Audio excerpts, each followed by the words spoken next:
नमस्कार। एक नई सुबह की शुरुआत के साथ एक बार फिर हम हाजिर हैं नए तेवर नए कलेवर के साथ। नया सवेरा के एक बेहद विशेष अंक को लेकर कई बड़ी खबरों पर विस्तार से डालेंगे नजर। मैं हूं शहला निगार, मेरे साथ है मेरी सहयोगी भावना नैयर। धन्यवाद शैला। सुप्रभात आप सभी को भी सुप्रभात। अगले एक घंटे में हम आपको दिखाएंगे देश और दुनिया की ताज़ा तरीन खबरें। और जिन मुख्य खबरों पर आज हमारी नजर रहने वाली है वो है प्रधानमंत्री का यूएई और कतर दौरा।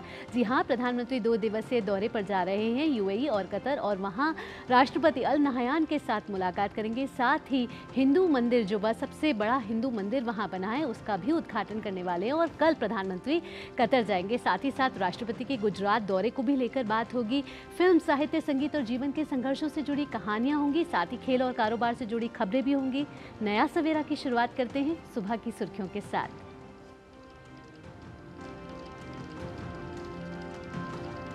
प्रधानमंत्री नरेंद्र मोदी आज संयुक्त अरब अमीरात के दौरे पर होंगे रवाना। राष्ट्रपति अल नहयान के साथ करेंगे द्विपक्षीय वार्ता। यूएई के पहले हिंदू मंदिर का भी करेंगे शुभारंभ। अहलान मोदी कार्यक्रम के लिए लोगों में जबरदस्त उत्साह।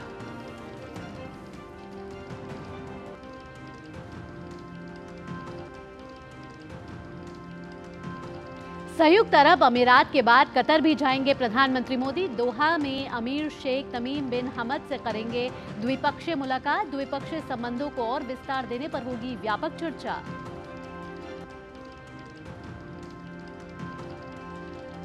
सरकार और किसान संगठनों के बीच हुई बातचीत में नहीं बन पाई सहमति। विरोध प्रदर्शन से पहले दिल्ली की सीमाएं हुई सील। हरियाणा, पंजाब और यूपी की सीमाओं पर भी पुलिस ने की बैरिकेडिंग।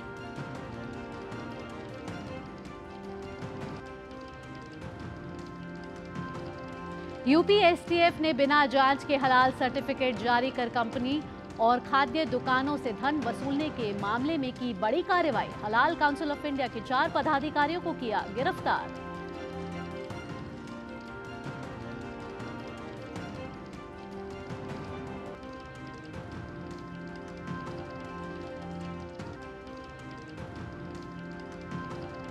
अंतर्राष्ट्रीय खबरों में इजराइल ने रफा पर किया हमला। 70 से ज्यादा की मौत। यूएन डब्ल्यूएचओ के साथ कई देशों ने जताई चिंता।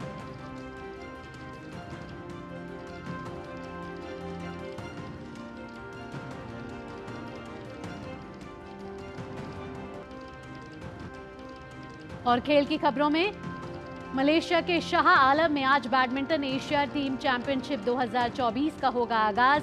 पीवी सिंधु और एचएस प्रणॉय करेंगे भारतीय दल का नेतृत्व।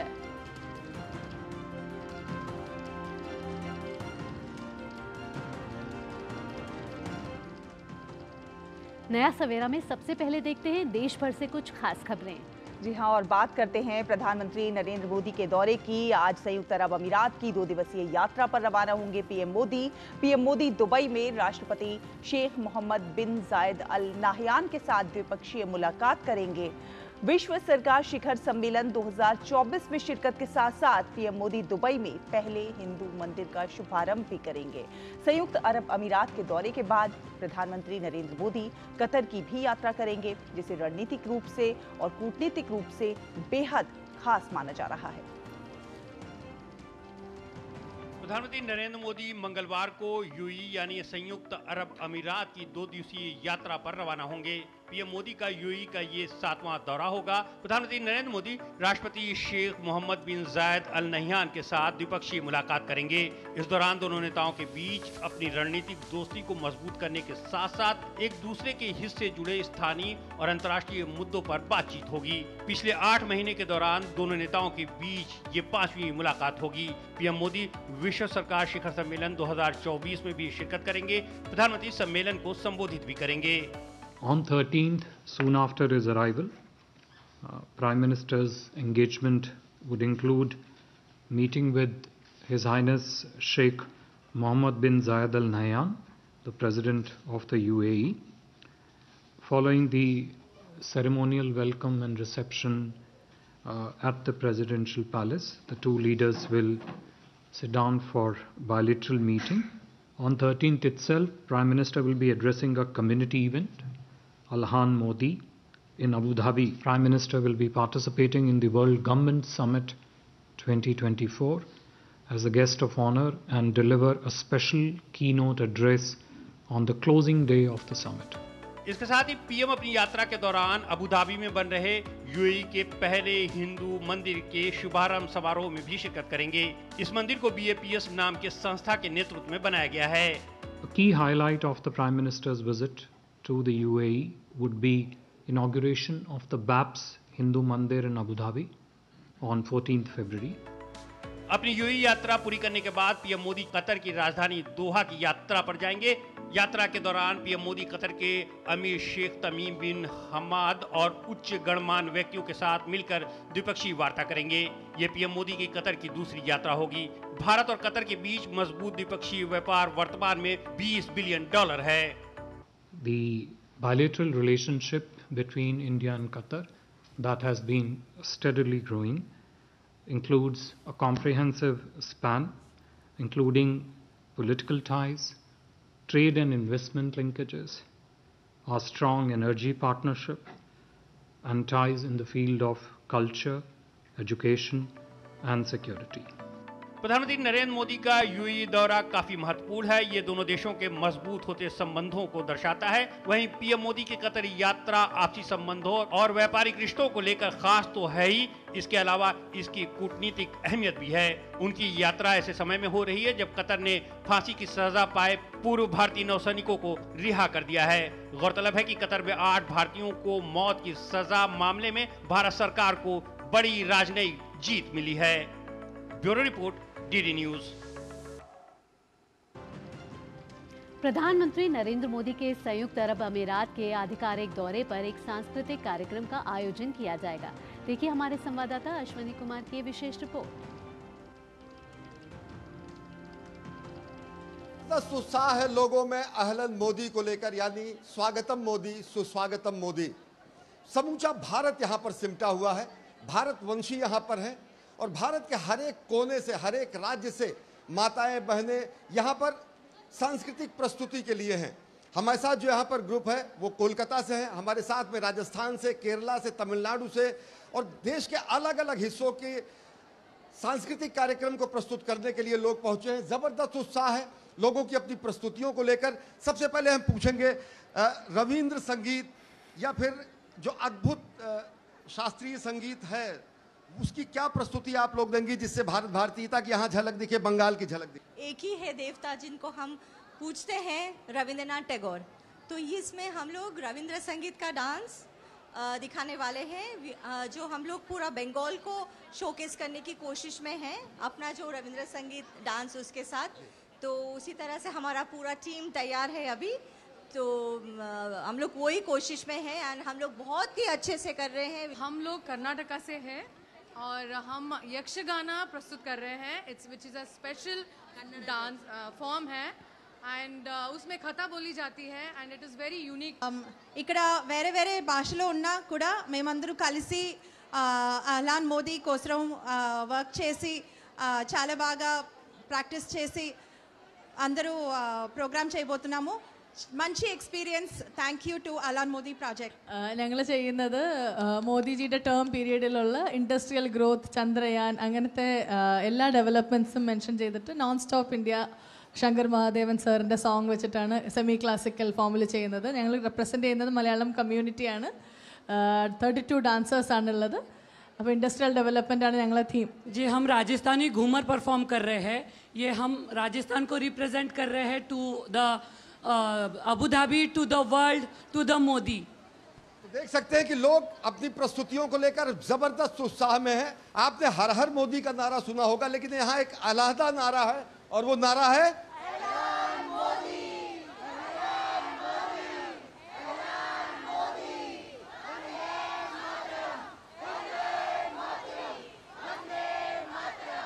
ये अलहदा नारा है अहलान मोदी वंदे मातरम, जिसकी गूंज सुनाई देगी शेख जायद स्टेडियम अबू धाबी से और पूरी दुनिया सुनेगी भारत भारतीयता के महागान को। अपनी सहयोगी मेघना देव और कैमरा पर्सन प्रमोद नेगी के साथ मैं अश्विनी कुमार मिश्र, शेख जायद स्पोर्ट्स स्टेडियम अबू धाबी। और प्रधानमंत्री नरेंद्र मोदी के संयुक्त अरब अमीरात के दौरे को लेकर भारतीय समुदाय में खासा उत्साह देखने को मिल रहा है। बार फिर पूरी दुनिया देखेगी भारत भारतीयता के उत्कर्ष की, और स्थान होगा शेख जायद स्टेडियम अबू धाबी, जहां पर अहलन मोदी का आयोजन किया जा रहा है, यानी कि सुस्वागतम मोदी। पूरी दुनिया देखेगी कि किस तरीके से भारत भारतीयता यहां सिमटे हुए पूरी दुनिया को वसुधैव कुटुंबकम की कहानी पेश करेगी। यहाँ भारतवंशी हमारे साथ हैं, समूचा भारत यहाँ पर सिमटा हुआ है, और क्या संदेश देने की कोशिश और क्या कुछ तैयारियां अहलन मोदी की।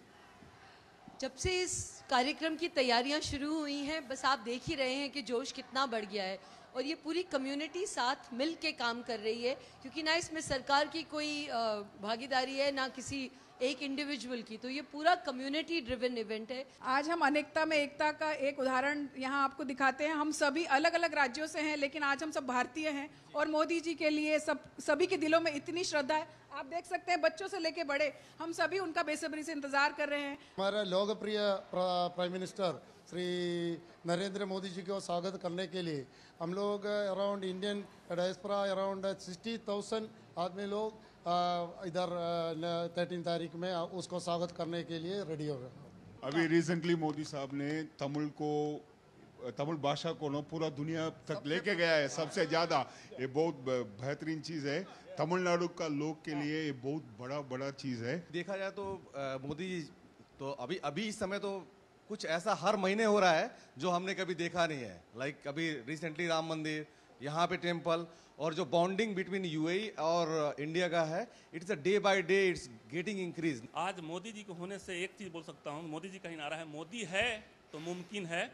रिलेशन स्ट्रेंथन हुआ है इंडिया का, यूएई का, और हम लोग यहाँ, मैं 15 ईयर से हूँ, यहाँ पर लोग इतना सेफ फील करते हैं, इसलिए इतना देख रहे हैं, एक्साइटेड हैं। जितने भी लोग हैं यहाँ पर एक्साइटेड हैं। हर हर मोदी, हर हर मोदी। ये मंदिर का जो इनॉग्रेशन है वो भी हमारे के लिए तो बहुत बड़ी मतलब बात, ये ना एक महानता जैसी बात है हमारे लिए। ये मोदी जी यहाँ कर रहे हैं, महानता जैसी बात है हमारे, और हम लोग मानते हैं क्रेडिट कि ये सब मोदी जी ही कर सकते थे। तो देख सकते हैं जबरदस्त उत्साह है लोगों का, और दुनिया एक बार फिर शेख अल जायद स्टेडियम से देखेगी भारत के उसी मंत्र का, जिसमें भारत समावेशी विकास की बात करता है, भारत विश्व बंधुत्व की बात करता है, भारत वसुधैव कुटुंबकम की बात करता है। कैमरा पर्सन प्रमोद देगी के साथ, अपनी सहयोगी मेघना देव के साथ, अश्विनी कुमार मिश्र, शेख अल जायद स्टेडियम अबू धाबी। तो प्रधानमंत्री नरेंद्र मोदी के यूएई दौरे को लेकर लोगों में खासा उत्साह है, बहुत ज़्यादा उत्साहित रहने वाले लोग इस पर और ज़्यादा बातचीत करेंगे। क्या कुछ मायने हैं इस दौरे के, ये भी जानने की कोशिश करेंगे। हमारे साथ हमारी सहयोगी मेघना देव जुड़ेंगी, लेकिन फिलहाल एक छोटा सा ब्रेक लेते हैं। आप देखते रहिए नया सवेरा। टेक स्टार्टअप सॉलिड था, प्लान था कड़क, करना था समथिंग ग्रेट, पर शुरू से प्रॉब्लम्स ने घेरा यूं कि बिजनेस हुआ अपना लम्बेट। बिजनेस गुरु की जरूरत थी खास, सीधे गए एसबीआई स्टार्टअप ब्रांच पे तो खुल गया success. Startup advisory and support SBI startup branch पे। मुथूट फाइनेंस, भारत का नंबर 1 सबसे भरोसेमंद financial services brand. Gold loan के लिए अभी कॉल करें 1-800-313-1212। मैंने अपना एनपीएस अकाउंट ऑनलाइन ओपन कर दिया था। सीरियस सेविंग स्टार्ट की after I landed my first job eight 23। अपने कॉर्पोरेट में बस अपना एनपीएस नंबर दिया एंड इन्वेस्टिंग चालू। थोड़े ही दिन पहले मेरा जॉब बदल गया, मैं मुंबई से राजकोट आ गई, लेकिन मेरा NPS account same. I just transfer the same account to my new company.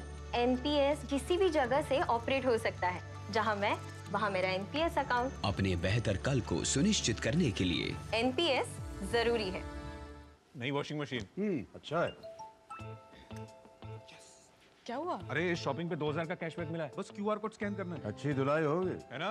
Bank account की पैसे रिसीव करते समय क्यूआर कोड स्कैन, पिन या ओटीपी की जरूरत नहीं पड़ती, वो सिर्फ पेमेंट के लिए चाहिए होती है। इसलिए अनजान कोड या लिंक से सावधान रहिए और नुकसान से बचिए। बच गए धुलाई से। ये नई धुलाई। अब यह कहता है कि जानकार बनिए, सतर्क रहिए।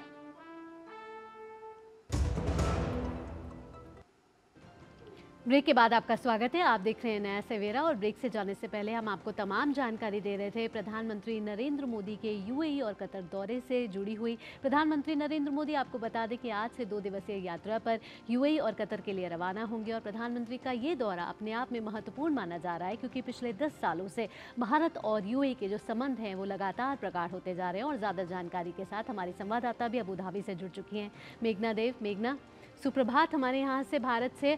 और प्रधानमंत्री का ये जो दौरा है अपने आप में बेहद ही खास है और अहलन मोदी को लेकर जो बहुप्रतीक्षित कार्यक्रम है प्रधानमंत्री नरेंद्र मोदी का, उसका उत्साह तो हमने लगातार तस्वीरों के जरिए देखा ही। साथ ही जो हिंदू मंदिर का शुभारंभ होने वाला है मेघना, उसको लेकर ताज़ा जानकारी क्या है और मौसम में भी क्या अबू धाबी में कोई बदलाव आया है? बिल्कुल, कल से हम देख रहे हैं अबू धाबी में बारिश हो रही है और भावना, अगर मैं आपको बताऊं तो यहाँ पर बारिश ने भी लोगों का उत्साह जो है वो कम नहीं किया है क्योंकि जो भारतवंशी यहाँ आए हुए हैं, जो यहाँ पर प्रधानमंत्री नरेंद्र मोदी के स्वागत में जुटे हुए हैं और उनका स्वागत करना चाह रहे हैं, जोश आप अपने टेलीविजन स्क्रीन पर देख सकते हैं। हालांकि अभी तकरीबन 6:30 के आसपास बज रहे हैं, सुबह में अभी धूप भी नहीं निकली है यहाँ अबू धाबी में, मतलब सुबह का समय है। लेकिन फिर भी कल जो हमने शाम से जो तस्वीरें देखी थी स्टेडियम पर, अहलन मोदी का इवेंट जहां पर होने वाला है जायद स्पोर्ट्स सिटी स्टेडियम में, वहां पर खास तौर पर अगर देखें तो काफी ज्यादा लोगों में उत्साह नजर आ रहा है। रात तक लगे हुए थे, काफी सारे जो वॉलंटियर्स आए हैं अलग अलग जगहों से। अगर हम देखें तो संयुक्त अरब अमीरात की अलग अलग जगहों पे जहां जहां भी भारतवंशी रहते हैं वहां से वो अबू धाबी आए हैं ताकि वो यहाँ पर तैयारियों में अपना योगदान दे सकें और इन चीजों को अगर जो स्वागत है और जो पूरा कार्यक्रम है उसको एक बड़ा स्वरूप दे सके। बेशक जिस तरीके से आपने मौसम की बात कही, बेशक मौसम में थोड़ा बदलाव तो आया है, बारिश काफी हो रही है यहाँ पर, लेकिन उसके अलावा भी अगर हम देखें तो और भी कार्यक्रम है प्रधानमंत्री नरेंद्र मोदी के। आज द्विपक्षीय वार्ता होनी है जो कि सबसे अहम होगी क्योंकि अगर हम देखें तो हाई लेवल इंटरैक्शंस का जो दौर है वो बहुत इंटेंस नजर आ रहा है। ये पिछले ही कुछ महीनों में ये 5वीं मुलाकात होगी दोनों ही लीडर्स के बीच में। तो जब हम देख रहे हैं दोनों ही देश की लीडरशिप जो है वो काफी फ्रीक्वेंटली, काफी ज्यादा अगर हम कहें कम समय के अंतराल के दौरान मिल रही है, तो एक बहुत ही पॉजिटिव साइन होता है कोऑपरेशन को और ज्यादा मजबूत करने के लिए। और अभी हाल में ही हमने देखा था कि किस तरीके से प्रधानमंत्री नरेंद्र मोदी ने राष्ट्रपति नायान का स्वागत किया था गुजरात में, वाइब्रेंट गुजरात ग्लोबल समिट के साइडलाइंस में लोग की मीटिंग हुई थी और एक भव्य रोड शो भी हुआ था जहां पर काफी ज्यादा लोग भारी संख्या में उमड़े थे स्वागत करने के लिए यूएई के राष्ट्रपति का। तो और अभी कुछ ही समय के अंतराल में अब हम देख रहे हैं कि प्रधानमंत्री नरेंद्र मोदी कुछ ही समय में यूएई का दौरा अपना शुरू करेंगे। बिल्कुल, और देखा जाए तो ये पिछले 8 महीनों में पीएम की यूएई के राष्ट्रपति के साथ 5वीं बार जो है ये मुलाकात हो रही है, तो ऐसे में बेहद ज़्यादा महत्वपूर्ण भी है। कई क्षेत्रीय और अंतर्राष्ट्रीय मुद्दों पर भी बातचीत होगी इस यात्रा के दौरान। और साथ ही साथ जहाँ तक हम जो हिंदू मंदिर है यूएई में उसके अगर हम वास्तुकला की बात करें या फिर हम उसकी बनावट की बात करें तो उस लिहाज से या फिर दोनों देशों के रिश्तों को जोड़ने के लिहाज से कितना महत्वपूर्ण हो जाता है? बेशक अगर हम देखें तो कल हम उस जगह पर गए थे जहां पर बैप्स हिंदू मंदिर बनाया गया है और उस जगह में हम देखें तो काफी दूर दूर तक कोई इमारत नजर नहीं आती है और जिस तरीके से लोग बता रहे हैं कि ये बेशक एक रेगिस्तान में एक कमल के खिलने की तरह नजर आता है। तो दूर से जब लोग इस मंदिर की तरफ आते हैं तो धीरे धीरे जो शिखर हैं वो दिखना शुरू होते हैं और उसके बाद जो है ये भव्य मंदिर सामने खड़ा नजर आता है। तो बेशक यहाँ के लोगों के लिए एक जो भारतीय समुदाय यहाँ संयुक्त अरब अमीरात में रह रहा है उनके लिए एक बहुत ही बड़ा मौका है। प्रधानमंत्री नरेंद्र मोदी ने 2018 में ही इसकी आधारशिला रखी थी और उसके बाद आज इसके इनॉग्रेशन के लिए वो 14 तारीख को जो इनॉग्रेशन होना है उसके लिए वो आज संयुक्त अरब अमीरात के दौरे पर आ रहे हैं। तो सबसे यहाँ पर देखें अहम बात यह है कि स्पिरिचुअल सैंक्चुरी के तौर पर अगर हम देखें तो जो लोग हिंदू मंदिर में जाएंगे उनके लिए बहुत अहम होने वाला है। उसके अलावा भी जो अगर हम देखें तो 7 शिखर बनाए गए हैं, वो एक डेडिकेशन है सातों अमीरात को जो यूएई के हैं। एक थैंक यू बोलने का तरीका है, धन्यवाद करने का तरीका है कि ये जो जमीन दी गई है। तो एक तरीके से देखिए जो लीडरशिप के बीच में जो कोऑपरेशन और कमराडरी नजर आती है, उसका ये एक जीता जागता उदाहरण यहाँ पर इस मंदिर के स्वरूप में खड़ा हुआ है। और उसके साथ ही तकरीबन जो 3.5 मिलियन, तकरीबन 35 लाख के आसपास की जो भारतवंशी यहाँ रह रहे हैं, उनके लिए भी एक बहुत ही बड़ा समय है और बहुत ही अहम मौका है। तो अपने आप में बहुत ही अहम, बहुत ही महत्वपूर्ण दौरा है प्रधानमंत्री नरेंद्र मोदी का यूएई को लेकर, और आपने इतनी तमाम जानकारी हम तक साझा की। मेघना, आपका बहुत बहुत धन्यवाद। तो कहीं ना कहीं कहें तो प्रधानमंत्री नरेंद्र मोदी का दौरा अपने आप में महत्वपूर्ण इसलिए भी हो जाता है क्योंकि प्रधानमंत्री नरेंद्र मोदी और यूएई के राष्ट्रपति के साथ पिछले 10 सालों में हमने जिस तरीके से देखा है कि जो रिश्ते हैं वो और प्रगाढ़ हुए हैं और सुदृढ़ हुए हैं। और कोविड एरा के बाद भी हम देखें तो सांस्कृतिक, राजनीतिक, आर्थिक तौर पे, कूटनीतिक, रणनीतिक तौर पे दोनों ही देशों के रिश्ते अपने आप में मजबूत होते जा रहे हैं। और आज का भी ये जो दौरा है अपने आप में खास है और अहलन मोदी को लेके और ज्यादा प्रगाढ़ बनाने की दिशा में भी बहुत ज्यादा कारगर साबित होगा। और अहलन मोदी यानी कि हेलो मोदी, सुस्वागतम मोदी के लिए पूरी तरीके से तैयार है यूएई। तो चलिए आगे बढ़ते हैं और बात करते हैं राष्ट्रपति द्रौपदी मुर्मू गुजरात और राजस्थान के 3 दिन के दौरे पर हैं। राष्ट्रपति आज गुजरात के वलसाड में श्रीमद रामचंद्र मिशन का दौरा करेंगे। कल राष्ट्रपति का राजस्थान के बेणेश्वर धाम में विभिन्न स्वयं सहायता समूह से जुड़ी आदिवासी महिलाओं की एक सभा को संबोधित करने का कार्यक्रम है।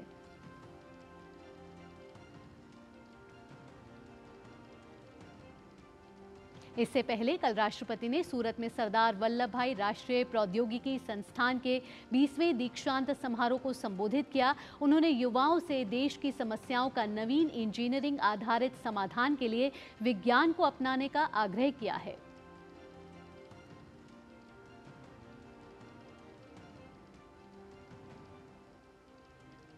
और अब अगली खबर का रुख करते हैं। सरकार और किसान संगठनों के बीच कल रात बातचीत हुई। किसान नेताओं की केंद्रीय मंत्रियों के साथ चली बैठक पर केंद्रीय मंत्री अर्जुन मुंडा ने कहा कि किसान संगठनों के साथ गंभीरता से बातचीत हुई है और सरकार हमेशा चाहती है कि बातचीत के माध्यम से समाधान निकाला जाए। अधिकांश विषयों पर सहमति तक पहुंची, लेकिन कुछ विषयों पर स्थायी समाधान के लिए कमेटी बनाने को कहा गया है। अभी भी हम ये मानते हैं कि किसी भी समस्या का समाधान बातचीत से हो सकता है। केंद्रीय मंत्री ने बातचीत के जरिए समाधान निकालने की उम्मीद जाहिर की है। किसान संगठनों के साथ बातचीत बहुत गंभीरतापूर्वक हुई और सरकार हमेशा चाहती है कि बातचीत के माध्यम से हर किसी समस्या का समाधान हम निकाल सकते हैं। बातचीत के माध्यम से हमें समाधान निकालना चाहिए। ऐसे सभी विषयों पर चर्चा किया। अधिकांश ऐसे विषय पर जहां हम सहमति तक पहुंचे। इस तरह के विषय, जिन विषयों को लेकर के हमने ये कहा था कि इसके बहुत सारे ऐसे जुड़े हुए मामले हैं जिस पर हमें एक अस्थायी समाधान के लिए एक कमेटी बनाने की आवश्यकता है। और इस बीच विरोध प्रदर्शन से पहले दिल्ली की सीमाएं सील कर दी गई हैं। हरियाणा, पंजाब और यूपी की सीमाओं पर भी पुलिस ने बैरिकेडिंग कर दी है। दिल्ली की विभिन्न सीमाओं के लिए दिल्ली पुलिस ने विस्तृत यातायात एडवाइजरी भी जारी की है।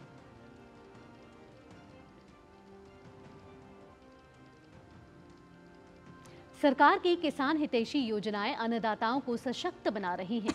गरीबों, युवाओं और महिलाओं के साथ साथ किसानों का कल्याण भी सरकार की प्राथमिकता रही है। प्रधानमंत्री नरेंद्र मोदी के नेतृत्व में सरकार ने कई योजनाएं लागू की हैं जिनका उद्देश्य वित्तीय सुरक्षा, कौशल विकास, बाजार पहुंच और टिकाऊ कृषि पद्धतियां प्रदान करके किसानों के जीवन में सुधार करना है।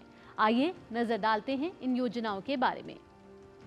न्यूनतम समर्थन मूल्य भारत सरकार, कृषि लागत और मूल्य आयोग CACP की सिफारिशों, राज्य सरकारों और संबंधित केंद्रीय मंत्रालयों और विभागों के विचारों के आधार पर 22 अधिदेशित कृषि फसलों के लिए न्यूनतम समर्थन मूल्य MSP निर्धारित करती है। सरकार ने साल 2018 से 2019 के केंद्रीय बजट में MSP को उत्पादन लागत बढ़ाने का 1.5 गुना रखने के लिए पूर्व निर्धारित सिद्धांत की घोषणा की थी।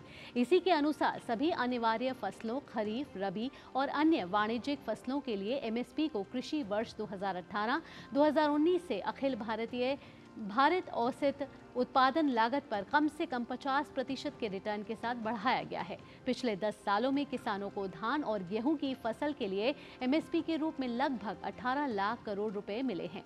2014 से पहले के 10 वर्षों की तुलना में यह 2.5 गुना अधिक है। वहीं पिछले 10 सालों में तिलहन और दलहन उत्पादक किसानों को MSP के रूप में 1.25 लाख करोड़ रुपए से ज्यादा मिले हैं। मृदा स्वास्थ्य कार्ड योजना साल 2015 में शुरू की गई।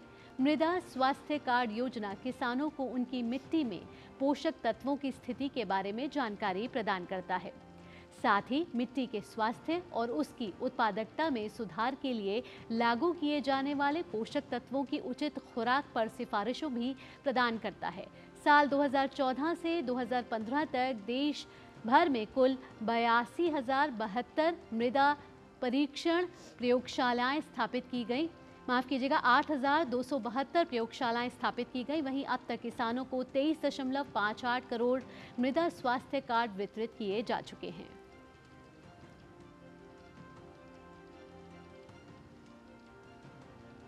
और आपको बता दें कि अवैध हलाल प्रमाण पत्र जारी कर धोखाधड़ी के मामले में उत्तर प्रदेश की STF ने हलाल काउंसिल ऑफ इंडिया के 4 सदस्यों को गिरफ्तार किया है। इन 4 लोगों पर विभिन्न कंपनियों से अवैध वसूली करने का आरोप है। काउंसिल ना तो इस तरह के सर्टिफिकेट जारी करने के लिए अधिकृत है और ना ही किसी प्रोडक्ट के सैंपल की जांच कर सकती थी। STF ने हलाल काउंसिल ऑफ इंडिया के अध्यक्ष मौलाना हबीब यूसुफ पटेल, उपाध्यक्ष मौलाना मोईद शीर सपाजिया, जनरल सेक्रेटरी मोहम्मद ताहिर जाकिर हुसैन चौहान, कोषाध्यक्ष मोहम्मद अनवर को गिरफ्तार किया है। गिरफ्तार किए गए ये चारों आरोपी मुंबई के रहने वाले हैं। STF मुख्यालय लखनऊ में पूछताछ के बाद ही चारों आरोपियों की गिरफ्तारी हुई है। बताया जा रहा है कि हलाल काउंसिल ऑफ इंडिया के सदस्य पूछताछ के दौरान तमाम सवालों के जवाब नहीं दे पाए थे। काउंसिल मुंबई की ओर से अवैध रूप से मीट और मीट प्रोडक्ट के अलावा और भी अन्य खाद्य पदार्थों के लिए हलाल सर्टिफिकेट्स जारी कर रहा था।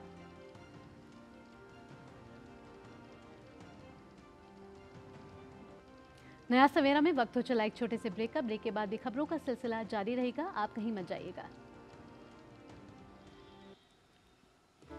मैं IT प्रोफेशनल, मुझे मार्केट और इन्वेस्टमेंट के बारे में ज्यादा नहीं पता था। सो NPS के प्रोफेशनल फंड मैनेजमेंट के थ्रू अब ऑटोमेटिक इन्वेस्टिंग बढ़िया चल रही है। मैं जितनी आसानी से इतने सारे ऐप्स यूज करता हूँ, बस इतना ही इजी और एक्सेसिबल है ऐप के थ्रू मेरा NPS अकाउंट। रिटर्न्स, इन्वेस्टमेंट, सब चीजों का ट्रैक रखना बिल्कुल आसान है। अपने बेहतर कल को सुनिश्चित करने के लिए NPS जरूरी है। मोदी सरकार की गारंटी, किसानों को हर साल ₹6,000। 11 करोड़ 80 लाख किसानों को अब तक 2,60,000 करोड़ रुपए की सहायता। हमारा संकल्प विकसित भारत। यारो, शादी तो मैं प्रीति से ही करूंगा। कॉलेज टॉप करके अच्छी सी नौकरी लूंगा, झट से प्रीति को प्रपोज कर दूंगा और फैमिली हॉलिडे स्पेन में। वाह यार, मैं तेरी प्लानिंग का बड़ा फैन। तू आज ही SBI में अपना सेविंग्स अकाउंट ओपन कर ले और अपने स्पेन हॉलिडे की सेविंग शुरू कर दे। SBI सेविंग्स अकाउंट के साथ पाइए सेफ, सिक्योर, कन्वीनियंट बैंकिंग और ग्रेट कस्टमर सर्विस। SBI, देश का फैन। ब्रेक के बाद स्वागत है आप सभी का। आप देख रहे हैं नया सवेरा। जी हाँ, और अब खबर है पश्चिम बंगाल से। पश्चिम बंगाल के संदेश खाली में महिलाओं में अभी भी डर का माहौल बना हुआ है। यौन उत्पीड़न से पीड़ित महिलाएं राज्यपाल के सामने खुलकर आने से डर रही थी। संदेश खाली की महिलाओं ने तृणमूल के गुंडों पर यौन उत्पीड़न का आरोप लगाया है, जिससे पश्चिम बंगाल से लेकर दिल्ली तक राजनीति गर्म है। पश्चिम बंगाल के राज्यपाल CV आनंद बोस ने कल उत्तर 24 परगना जिले के संदेश खाली में अशांत क्षेत्रों का दौरा किया और उत्पीड़न का दावा करने वाली महिलाओं को न्याय दिलाने का संकल्प जताया। आज पश्चिम बंगाल में भाजपा अध्यक्ष सुकांत मजूमदार बशीरहाट एसएसपी कार्यालय के सामने प्रदर्शन करेंगे। संदेश खाली में धारा 144 लागू है, लेकिन महिलाएं मीडिया के सामने आकर अपने साथ हुई बर्बरता की कहानी बयां कर रही हैं। पश्चिम बंगाल की सरकार और तृणमूल कांग्रेस इस मुद्दे पर अब भी चुप्पी बरते हुए है। संदेश खाली में के महिला जो आज निकल के प्रोटेस्ट में आए हैं और लगातार कई दिन से ये चल रहा है, ये महिला किसी एक दल का नहीं है। ये नहीं है कि ये बीजेपी वाले निकल के ये सब कर रहे हैं। इनमें से तृणमूल कांग्रेस के भी लोग हैं, तृणमूल कांग्रेस के भी परिवार हैं जो उनके समर्थक है। ये सारे महिला हिंदू हैं और ये आज निकल के प्रोटेस्ट कर रहे हैं किनके खिलाफ? तृणमूल कांग्रेस के शाहजहां शेख, जो आज 1 महीना हो गया अभी भी लापता है। तृणमूल कांग्रेस के ममता बनर्जी, जो कि इस देश में सिर्फ एकमात्र महिला मुख्यमंत्री है और जिन्होंने महिला सुरक्षा के नाम पे भी चुन के आई है, इस शाहजहां शेख को ममता बनर्जी कहती है he is a popular social worker. और कोलकाता से प्रसन्नजीत बख्शी हमारे सहयोगी संवाददाता हमारे साथ जुड़ गए हैं ज्यादा जानकारी के साथ। प्रसन्नजीत, सुप्रभात। देखिए, एक महिला मुख्यमंत्री होने के नाते महिलाओं को तो बहुत ज़्यादा सेफ महसूस होना चाहिए राज्य में, लेकिन स्थिति उसके बिल्कुल उलट है। जिस तरह से संदेश खाली हिंसा का मामला सामने आया है, यौन उत्पीड़न की बातें सामने आ रही हैं, बीजेपी भी मुखर है, अन्य पार्टियां भी मुखर है इसके विरोध में, लेकिन सवाल सबसे बड़ा यही है कि एक महिला मुख्यमंत्री होते हुए महिलाओं के खिलाफ इतना यौन उत्पीड़न। देखिए सायला, ये पिछले 1 हफ्ते की बात है जब से इन लोगों ने, इस महिलाओं ने अपने साथ हुए बर्बरता के खिलाफ मीडिया में बयां करने की जरूरत दिखाया। मुझे ये कहना चाहिए कि जिस तरह से पूरे ये महिलाओं को दबाने की कोशिश किया जा रहा है, जिस तरह से ऐसा किया जा रहा है कि वहां पे धारा 144 लगा के वहां पे पुलिस का तैनाती करके वहां पे किसी भी राजनीतिक दल की जो कार्यकर्ता है उनको गिरफ्तार करके और उनको वहां से जाने से रोककर जिस तरह से इस आवाज को दबाने की कोशिश किया जा रहा है, वो काफी दुखद है। ये सही है कि पिछले कई दिनों से इस तरह की बर्बरता जारी, लेकिन इन लोगों ने खुलकर सामने आकर कहने की साहस नहीं कर पाई थी। लेकिन आज जब इन्होंने इस तरह से लोगों के सामने, राज्यपाल के सामने, मीडिया के सामने, चाहे वो अपना चेहरा ढककर हो, लेकिन बात को रखने की कोशिश कर रहा है, और जिस तरह से बताया जा रहा है कि ये सिर्फ किसी एक राजनीतिक दल की नहीं है और किसी राजनीतिक दल का भी नहीं है, आम गांव की महिलाएं हैं जो ये कहने का साहस दिखा रहा है अब कि जो बर्बरता इनके खिलाफ पिछले कई दिनों से हो रहा था, इसका एक किसी ना किसी रास्ता निकालना चाहिए। जो इसमें आरोपी है उनको गिरफ्तार करना चाहिए। सिर्फ गिरफ्तार नहीं, इनके मन में एक भरोसा देना चाहिए कि आप अपने जिंदगी अपने तरीके से जिए। ऐसा नहीं होगा कि किसी ने आके आपकी घर में बहू बेटियों को, जो जैसे जिस तरह की बयां कल स्मृति ईरानी कर रही थी, बांग्ला को हिंदी और अंग्रेजी करके, कि किस तरह से इन लोगों ने कह रहे थे कि जो देखने में सुंदर है, जो ये है वो है, मैं उसका डिटेल में जाना नहीं चाहता हूं। ये हिंदुस्तान में कभी हम किसी जगह पे सुने नहीं है, तो ये आज भी जारी है और इसमें कोई भी परिवर्तन नहीं है। जैसे मैंने कहा कि सरकार की तरफ से और आधिकारिक दल की तरफ से कोई आश्वासन अभी तक नहीं आया। सायला जी प्रसन्नजीत, यहाँ मैं ये भी पूछना चाहूंगी कि ममता सरकार ने हालांकि इन महिलाओं की आवाज़ तो नहीं सुनी, लेकिन जब भाजपा विधायकों ने अपनी आवाज़ मुखर की इन महिलाओं की आवाज़ को और बुलंद करने के लिए, तो उनके खिलाफ ही कार्रवाई कर दी। और जहाँ शेख जहाँ नज़रबंद हैं और 1 महीने से अभी तक उनका पता नहीं है, प्रवर्तन निदेशालय ने जब उनके आवास पर हमला बोला था तो उन्हीं पर ही, प्रवर्तन निदेशालय के लोगों पर ही हमला बोल दिया था वहाँ के कुछ गुंडों ने। तो अभी किस तरीके के हालात है? धारा 144 लगी हुई है, आगे आज क्या होने वाला है? भावना, देखिए 2-3 बातें मैं कह दूं। एक तो है कि प्रदेश बीजेपी अध्यक्ष सुकांत मजूमदार आज बसीरहाट एसएसपी के सामने अपना विरोध प्रदर्शन करने जा रहे हैं। बसीरहाट वही जगह है जिसके दायरे में ये संदेश खाली है। पहली बात तो ये।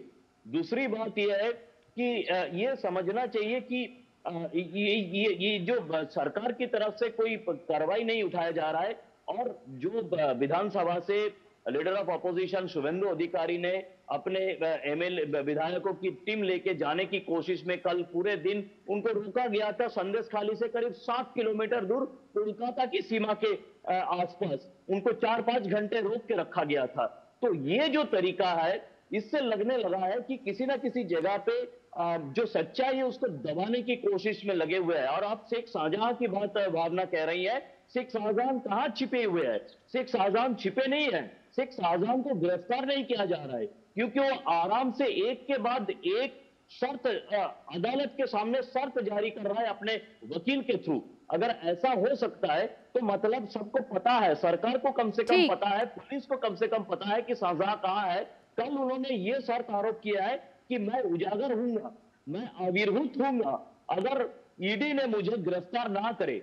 तो आप प्रदेश के हालत को समझने की कोशिश करें कि शेख शाहजहां जैसे एक ऐसे मुजरिम जो ऐसे सख्त आरोप करने की साहस दिखा रहा है अदालत के सामने कि मुझे गिरफ्तार नहीं किया जाएगा तो मैं प्रकट हो जाऊंगा, ये बंगाल की हालत है। बिल्कुल, तो संदेशखाली हिंसा मामले में अब तमाम जो पक्ष हैं वो मुखर होकर सामने आ रहे हैं। महिलाएं भी खुलकर अपनी बात कह रही हैं और इस पर एक्शन होना बहुत ज़्यादा ज़रूरी है। आप अपनी नज़र बनाकर रखिए, आगे संपर्क करेंगे। फिलहाल धन्यवाद हमारे साथ जुड़ने के लिए। और भावना, देश से जुड़ी अन्य खबरों को जानने के लिए फटाफट अंदाज में बिल्कुल नजर डाल लेते हैं देश भर की अन्य खबरों की ओर। उपराष्ट्रपति जगदीप धनखड़ आज एक दिन के दौरे पर गुवाहाटी में असम सरकार के सर्वोच्च नागरिक का पुरस्कार असम वैभव, असम सौरभ और असम गौरव प्रदान करेंगे।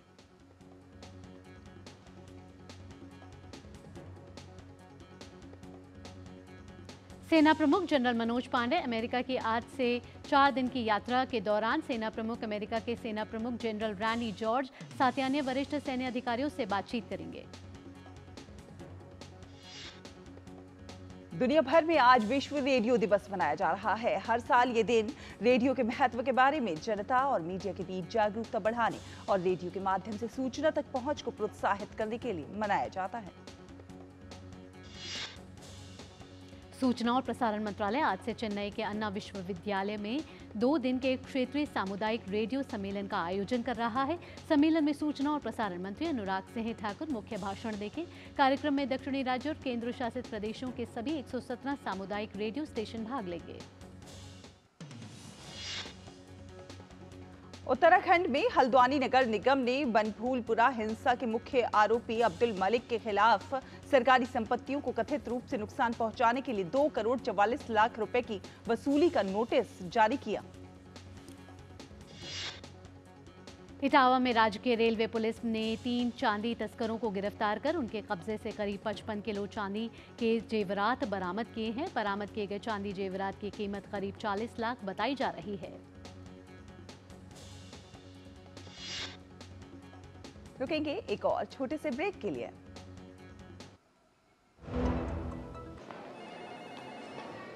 सर, आप बहुत लकी हैं कि आपके बेटे ने हेल्थ इंश्योरेंस और बाकी सारी फॉर्मेलिटीज टाइम से पूरी कर दी है।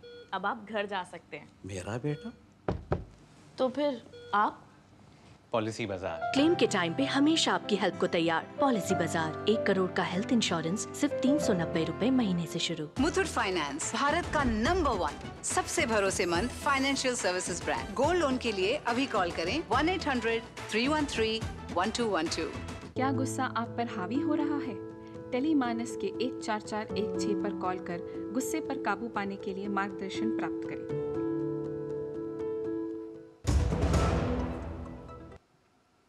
ब्रेक के बाद आपका स्वागत है। आप देख रहे हैं नया सवेरा और अब वक्त तो चला है हमारे खास सेगमेंट अखबारों की सुर्खियों का।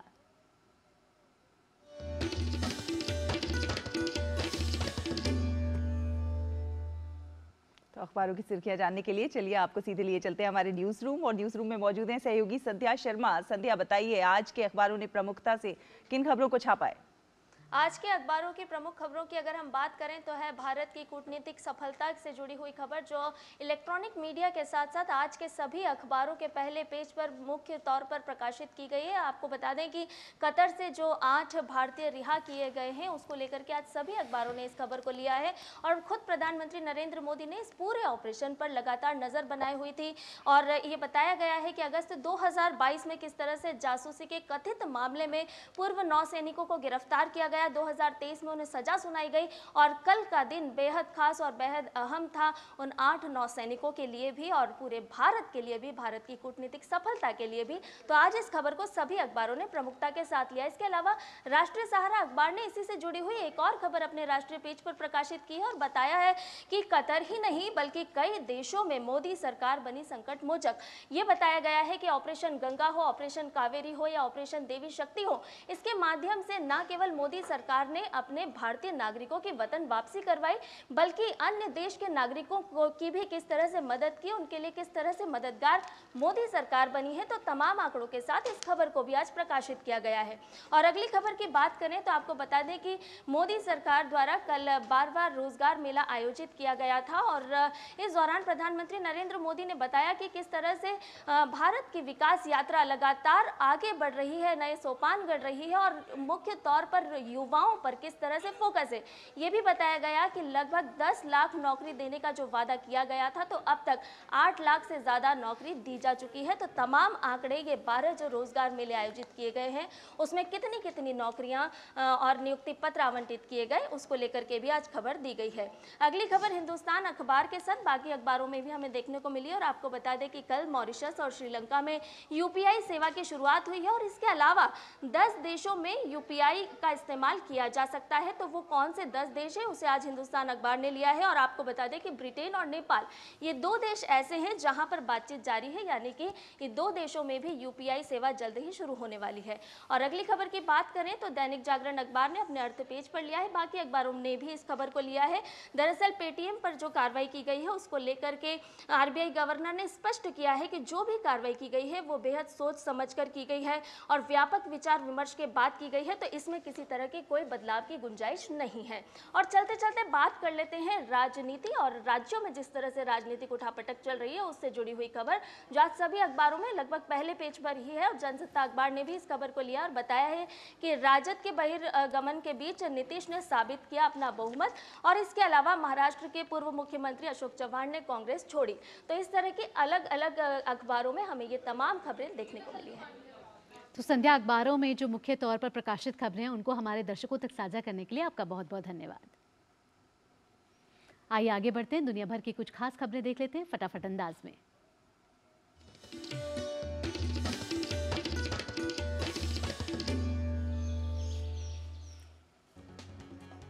पाकिस्तान के कार्यवाहक प्रधानमंत्री अनवारुल हक काकर ने हाल ही में हुए संसदीय चुनाव के नतीजों में किसी भी तरह के हेरफेर को खारिज किया है। कहा कि चुनाव आयोग पर कोई विशेष परिणाम देने का नहीं था दबाव। गजा के रफाह में इजराइल के हमले में 70 से ज्यादा लोगों की हुई है मौत। अंतर्राष्ट्रीय संगठन, संयुक्त राष्ट्र, विश्व स्वास्थ्य संगठन सहित कई देशों ने चिंता जाहिर की है। अमेरिकी राष्ट्रपति जो बाइडेन ने हमले न करने की सलाह देने के बावजूद इजराइल के प्रधानमंत्री बेंजामिन नेतन्याहू ने इजरायली रक्षा बल को रफाह पर हमले का दिया था आदेश। अमेरिकी राष्ट्रपति जो बाइडेन ने कहा कि गाजा में इजराइल और हमास के बीच चल रहे संघर्ष को समाप्त करने के लिए अमेरिका कदम उठा रहा है। बाइडेन ने कहा अमेरिका इजराइल और हमास के बीच एक बंधक समझौते पर काम कर रहा है जिससे गाजा में 6 सप्ताह के लिए आएगी शांति। जॉर्डन के राजा अब्दुल्ला द्वितीय के साथ बातचीत के बाद जो बाइडेन ने गाजा में पूर्ण संघर्ष विराम की अपील की। व्हाइट हाउस ने इजराइल पर गजा संघर्ष को रोकने की दिशा में काम करने के लिए दबाव डाला है ताकि हमास द्वारा बंधक बनाए गए अधिक बंधकों की आज़ादी हासिल की जा सके और फिलिस्तीनी नागरिकों को मानवीय सहायता का प्रवाह तेजी से बढ़ाया जा सके। अमेरिका के ह्यूस्टन के चर्च में गोलीबारी करने वाली महिला को पुलिस ने मार गिराया। महिला की पहचान 36 वर्षीय जेनिसी मोरेनो के रूप में हुई है। आरोपी महिला मानसिक रूप से बीमार बताई जा रही है। संयुक्त राष्ट्र सुरक्षा परिषद ने अंतर्राष्ट्रीय शांति और सुरक्षा पर खतरे को लेकर बैठक की है। बैठक में मिन्स्क समझौते पर चर्चा हुई है। रूस और यूक्रेन दोनों ने एक दूसरे पर समझौते का उल्लंघन करने का आरोप लगाया है। और अब बात कारोबार की।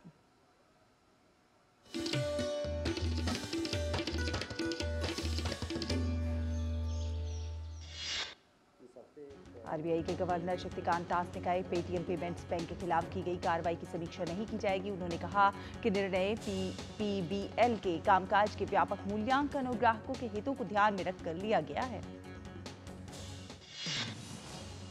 कोल इंडिया लिमिटेड ने दिसंबर तिमाही के लिए अपने समेकित शुद्ध लाभ को 16.9% की वृद्धि के साथ 9,059.19 करोड़ रुपए की बढ़ोतरी दर्ज की है।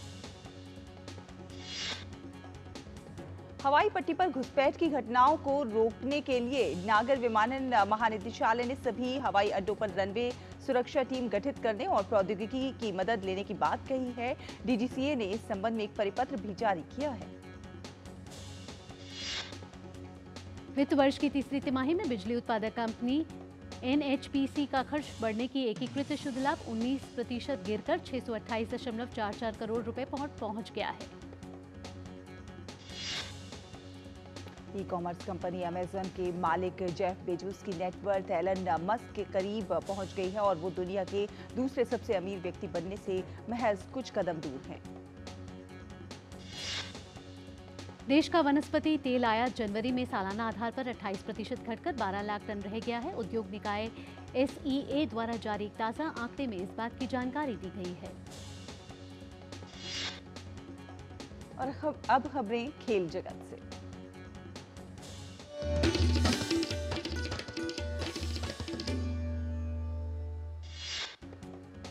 मलेशिया के शाह आलम में 8 से 18 फरवरी के बीच खेली जाने वाली बैडमिंटन एशिया टीम चैंपियनशिप 2024 में पीवी सिंधु की अगुवाई में भारतीय महिला टीम और एचएस प्रणॉय के नेतृत्व में पुरुष टीम अपनी दावेदारी पेश करेगी।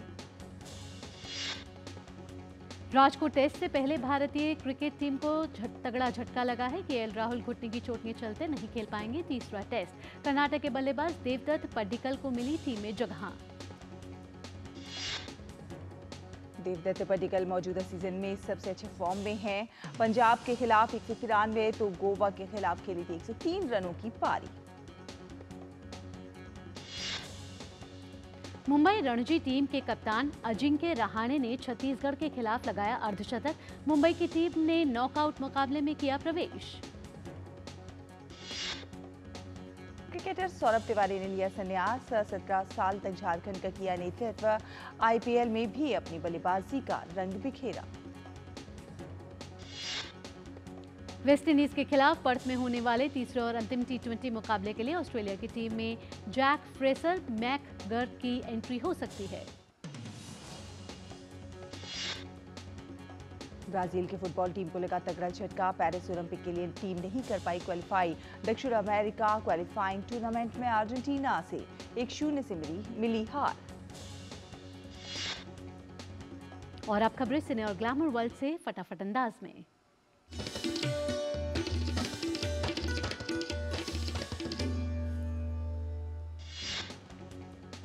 आमिर खान की पत्नी और किरण राव की देखरेख में बनी फिल्म लापता लेडीज का दूसरा गाना सजनी रिलीज हो गया है। इस गाने को सिंगर अरिजीत सिंह ने गाया है।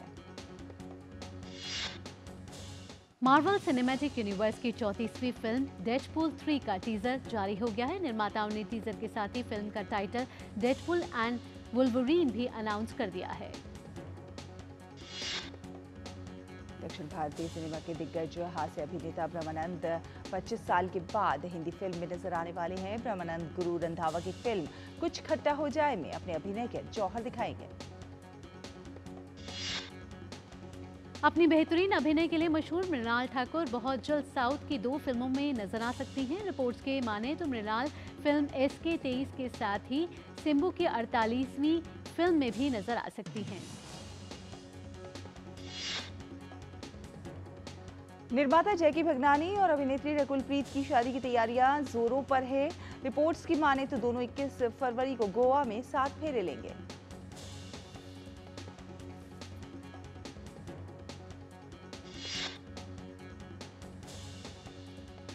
हॉलीवुड की बहुप्रतीक्षित film kingdom of the planet of the apps का हिंदी ट्रेलर जारी हो गया है। ट्रेलर में दमदार एक्शन और एडवेंचर देखने को मिल रहा है।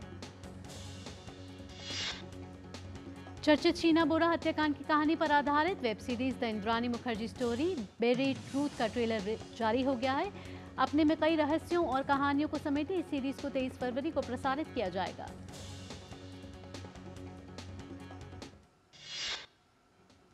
और चलिए अब बात कर लेते हैं खूबसूरत पहल की।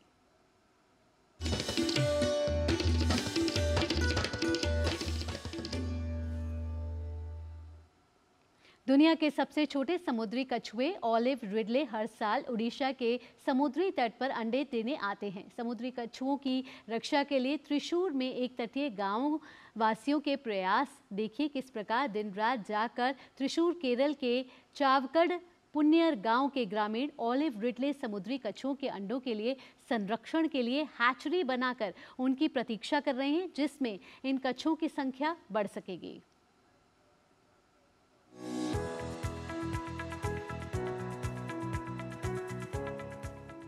समुद्री कछुओं की रक्षा के लिए त्रिशूर में एक तटीय गांव दिन रात जाग रहा है।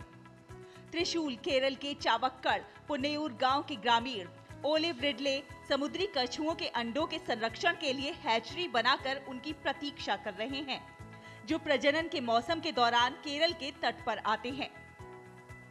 दरअसल ये प्रयास है ओलिव रिडले कछुओं को संरक्षित करने के लिए उनके अंडों को सहेज कर रखने के, जिससे कछुओं की संख्या बढ़ सकेगी।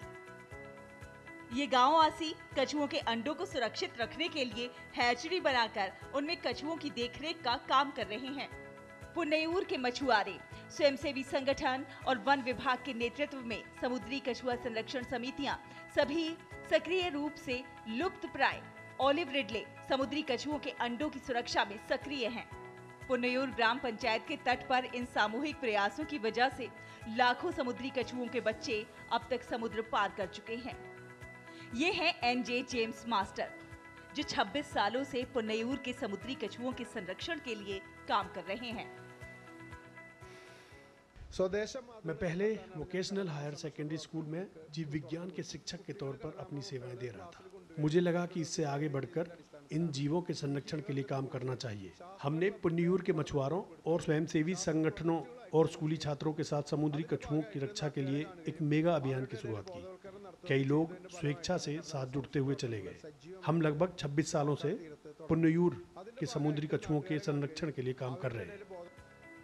पुन्नेयूर के मछुआरों और स्वयंसेवी संगठनों ने समुद्री कछुओं की रक्षा के लिए आगे बढ़ने के लिए स्कूली छात्रों के साथ एक मेगा अभियान की शुरुआत की और साल 2007 में वन विभाग और सामाजिक वानिकी विभाग के नेतृत्व में समुद्री कछुआ संरक्षण समितियों का गठन किया गया। ओलिव रिडले समुद्री कछुए विशेष रूप से रात में समुद्र के किनारे पर अंडे देने के लिए पुन्नेयूर के तटीय क्षेत्रों में पहुंचते हैं। संरक्षण समिति के पहरेदार और स्वयंसेवक पूरी तरह जागे हुए इन अंडों का इंतजार कर रहे हैं। इन अंडों को इकट्ठा करते हैं और उन्हें लोहे की जालीदार पिंजरे के अंदर रखते हैं। ये सुरक्षा उपाय इन अंडों को डॉग्स और लोमड़ियों से बचाता है। इस सीजन में खास तौर से रात में ओलिव रिडले समुद्र के किनारों पर अपने अंडे देने के लिए पुन्नेयूर के तटीय क्षेत्रों में पहुंचते हैं। हम अंडों को इकट्ठा करते हैं और उन्हें लोहे की जालीदार पिंजरे के अंदर रखते हैं। इस तरह हम अंडों को कुत्तों और लोमड़ियों से बचाते हैं। ये बहुत शानदार है। ऐसा करके हमें बहुत संतोष प्राप्त होता है। अंडों से बच्चे निकलने में 45 से 50 दिन लगते हैं और उसके बाद ओलिव रिडले के बच्चों को पुन्नेयूर के ग्रामीणों द्वारा प्यार से समंदर में भेज दिया जाता है। हजारों किलोमीटर की दूरी पार करके कछुए एक बार फिर पुन्नेयूर की देखभाल करने वाले तटों पर लौट आएंगे और इस तरह देखभाल और संरक्षण का ये जीवन चक्र चलता रहेगा। गुड न्यूज जज्बा इंडिया के लिए केरल से ब्यूरो रिपोर्ट डीडी न्यूज। और नया सवेरा में अब बात मौसम की।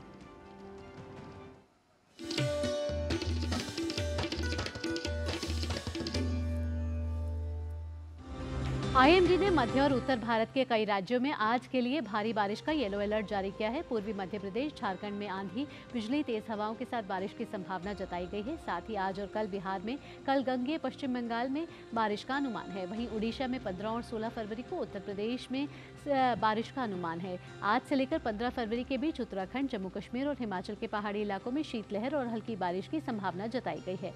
वहीं हिमाचल प्रदेश, पंजाब, जम्मू कश्मीर और उत्तराखंड में शीतलहर चल सकती है। आइए अब जानते हैं विभिन्न राज्यों और शहरों का न्यूनतम और अधिकतम तापमान।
तो इसी के साथ आज के इस नया सवेरा के अंक में बस इतना ही, लेकिन जाने से पहले आपको छोड़ चलते हैं माउंटेन बाइकिंग के करतब के साथ। जी हाँ, माउंटेन बाइकिंग के करतब के साथ, जिसे दक्षिण अफ्रीका के स्टेलनबोश में दिखाया गया है। आप भी इन माउंटेन बाइकिंग का आनंद लीजिए।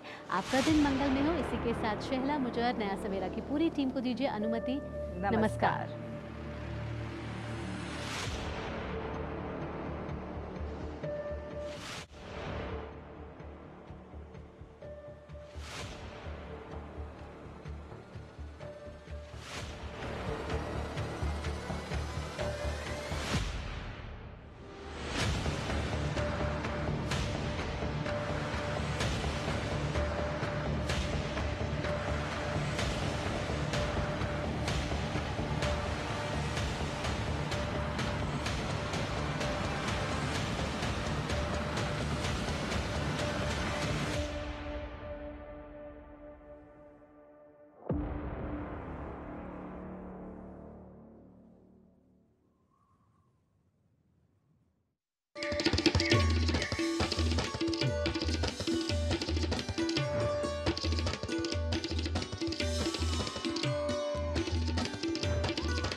नया सवेरा के प्रायोजक थे वंडर सीमेंट इस्तेमाल कीजिए, फर्क नजर आएगा।